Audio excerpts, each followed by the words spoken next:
In the vast expanse of the cosmos, where light from ancient stars dances across the void, a silent summons rippled through the fabric of space. It was not a call made of sound or light, but of thought, a resonance felt by minds attuned to the frequencies of the universe's deepest truths.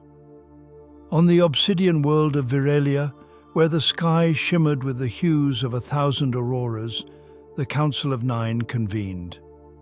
Each member, a sentinel of their respective civilizations, bore the weight of millennia. They had witnessed the birth and death of stars, the rise and fall of empires, and the delicate dance of life across countless worlds. The chamber was a marvel of both architecture and thought, a sphere suspended in the void, its walls transparent, revealing the swirling galaxies beyond. Within, the council members took their places, their forms as diverse as the worlds they hailed from. At the chamber's center hovered the Prime Arbiter, a being of pure energy, its form constantly shifting, reflecting the ever-changing nature of the universe. It spoke, its voice resonating in the minds of all present. Esteemed council members, we gather to deliberate the fate of a world teetering on the brink, Earth. Its inhabitants, Homo sapiens, have reached a pivotal juncture. Their actions now echo beyond their sphere, influencing the delicate balance we strive to maintain. A murmur of agreement and dissent flowed through the chamber. From the crystalline throne of the Zorathi, High Chancellor Lyra spoke, her voice like the chime of glass in the wind. They are a young species, prone to violence and self-destruction. Their technological advancements outpace their moral evolution. They threaten not only themselves, but the harmony of neighboring systems. Opposite her, cloaked in shadows, sat Elder Thalos of the Nixari. His voice was a whisper, yet it carried the weight of eons. Yet within them lies potential. They create art, music, and philosophy. They love, they dream, they hope. Should we not nurture this spark rather than extinguish it? The debate intensified, each member presenting evidence, images of wars and atrocities countered by acts of compassion and ingenuity. After hours that felt like moments, the Prime Arbiter raised its form, signaling silence. To reach a just conclusion, we must observe without interference. I propose dispatching an observer to Earth to live among its people, to understand their essence. The Council agreed, and thus the decision was made. Far from the Council's chamber, on a planet where the sun rose over oceans and set behind mountains, life continued, unaware that its fate now rested in the hands of beings beyond comprehension. And so, the observer prepared to embark on a journey that would determine the destiny of an entire world. They sent him not in a ship, but in silence. The observer didn't arrive with fanfare or light. He did not descend from the sky in a craft of polished metal. He simply awoke one morning in a human body, standing barefoot in an alley behind a gas station in Reno, Nevada, rain soaking through his borrowed skin, cold crawling into a mind not yet used to pain. He'd been given a name, Daniel, a body, middle-aged, scarred, quietly strong, and a mission, observe, evaluate, judge. His first breath on Earth tasted like gasoline, cigarettes, and damp concrete. Not the glorious start he might have hoped for. But the mission was not glory. It was understanding. Daniel walked. He wandered the cities, New York, Detroit, Houston, taking odd jobs, janitor, dishwasher, line cook. His alien mind absorbed every detail, laughter in the subway, arguments over parking, a homeless man weeping quietly beneath a billboard promising luxury. He sat in church pews and bars, in war memorials and school cafeterias. He listened, he watched, and he began to feel. In Chicago, he met Grace, a single mother of two who managed a soup kitchen. She fed him without asking questions, offered him warmth, and gave him a place to sleep when temperatures dropped to fatal lows. One night, over weak coffee and stale muffins, she asked, "You got family somewhere, Daniel?" He hesitated. "I used to, a long way from here." She smiled. "Well, you've got one here now." Daniel didn't reply. He couldn't. His throat locked. He wasn't made for this ache in the chest that had no anatomical justification. But he stayed. Weeks passed. Grace took on a second job. Her oldest son, Mike, studied by candlelight when the power was cut. Her youngest, Ellie, gave Daniel a crayon drawing, a house with 4 smiling stick figures. One of them was labeled Dan'l. And one snowy night, when the city shut down from ice and power loss, the 4 of them sat in the dark under a blanket, huddled around a candle, and told stories. Ellie asked Daniel, "What's the farthest place you've ever been?" He could have said Kepler 180f, or the hydrogen storms of Gliese 12b, or inside the mind of the Virisha oracle. Instead, he said, "Here. This is the farthest I've ever been from where I started." And he meant it, but all things are tested. One morning, Daniel returned to the soup kitchen to find it vandalized, windows shattered, walls spray-painted with hate. A rival group had accused Grace of harboring illegals and vagrants. That night, Grace cried quietly behind the closed pantry door. Daniel listened outside, fists clenched.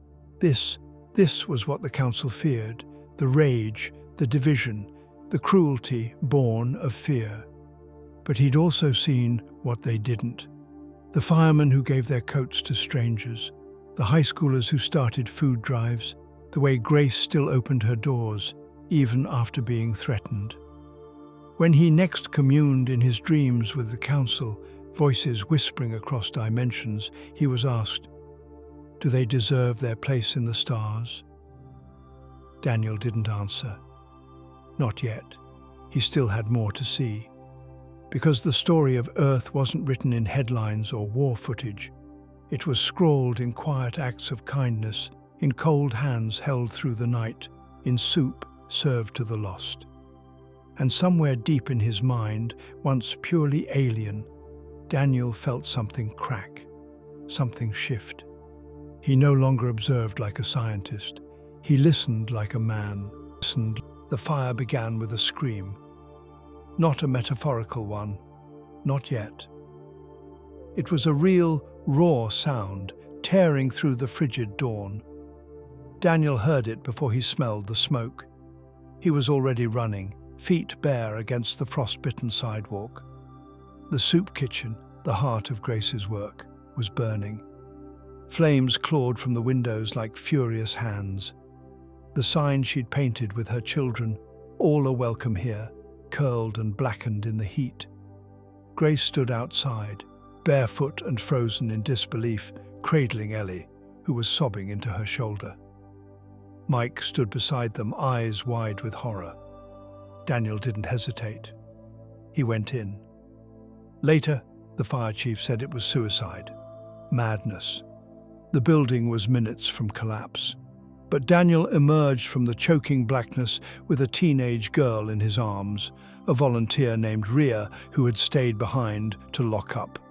His clothes were burnt, skin blistered. His eyes were wild. Humans shouldn't survive that, but Daniel did, because he wasn't quite human anymore. Not in body, but in heart. That was another matter. The next week blurred into smoke and ash.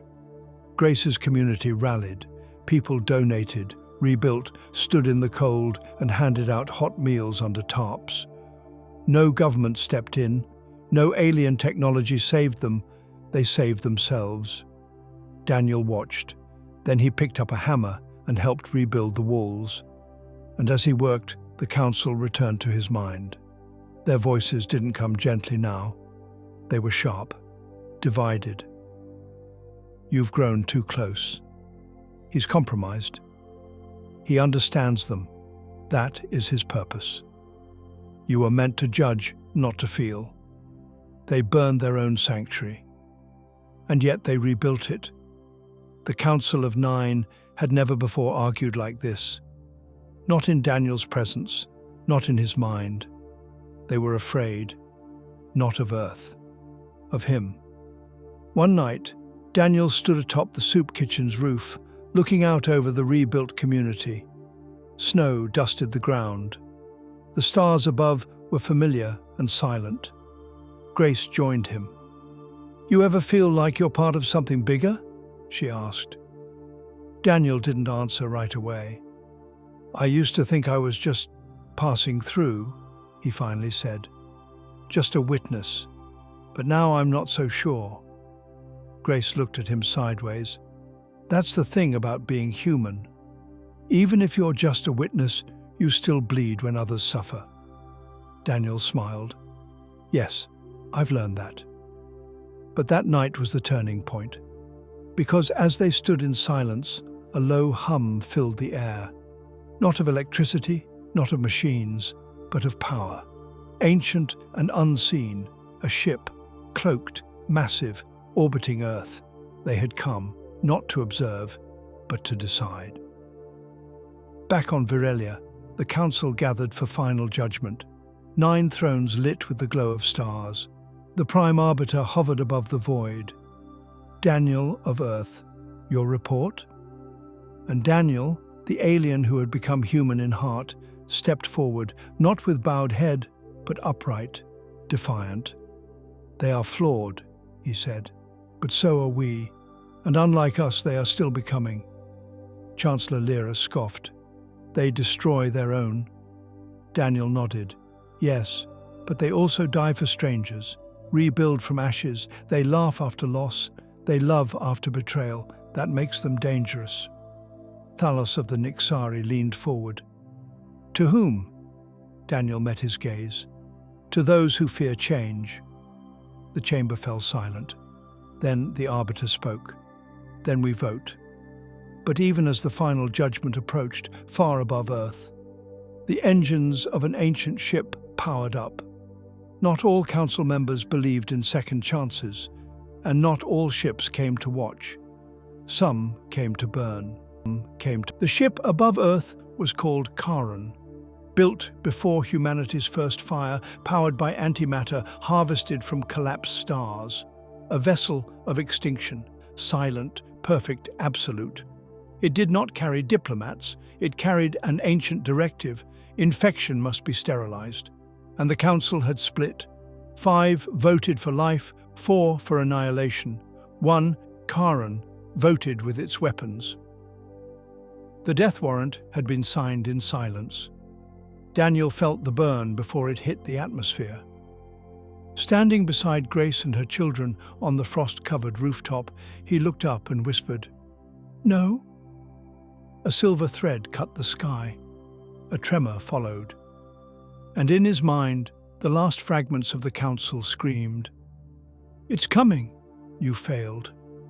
But Daniel wasn't listening anymore. He turned to Grace. "Get to the shelter, now." "What about you?" "I have to speak to something older than war." He didn't wait for her to argue. He ran. Beneath a warehouse in Detroit, Daniel found the hidden beacon. It had been left there eons ago, before Earth was seeded with breath, before language, a relic of the first architects. One command word activated it: invoke. The ground shuddered. A blue light burst from the Earth like a flare, and far above, the Charon hesitated. The ship had no crew, but it had code, ancient code. Daniel spoke into the beacon, not with words, but with memory. He showed it Ellie's drawing, Mike's candlelit homework, Grace's laugh over coffee. He showed it Earth, not as data, but as feeling. The beacon translated his soul into a language of stars, and the Charon listened. For the first time in a billion years, the ship paused. But then the override came, not from Earth, from within the council. One voice, Chancellor Lyra, overrode the beacon, invoking the final clause: "No species capable of collapse shall be permitted ascension." The weapon charged again. It would not miss. This time, there would be no pause, no redemption. Unless Daniel looked to the sky and did something no observer had ever done. He stepped forward. His body burned with the heat of the signal, his DNA unraveled, but his voice, his truth, pierced the code like a knife. "I choose them," he said. "I am one of them." And then, without hesitation, he offered himself in the beam's path. The current struck the earth with silence. No explosion, no fire, just a pulse of blue across the planet like a second sunrise. People fell to their knees, expecting death, but nothing came. The Karan vanished. In the chamber of the council, the Prime Arbiter stared into the void. He overrode the protocol. Thalos of the Nixari whispered almost reverently, "He became them." And the vote changed. 6 for mercy, 3 for war. Humanity had been spared by becoming understood. Years passed. The story of the man who stopped the sky from falling became myth. A story whispered in soup kitchens and passed between generations. And sometimes, when Ellie closed her eyes at night, she dreamed of a tall man with quiet eyes walking across the stars, carrying her drawing in his coat pocket, still watching, still protecting. Because sometimes one life changes the judgment of the universe.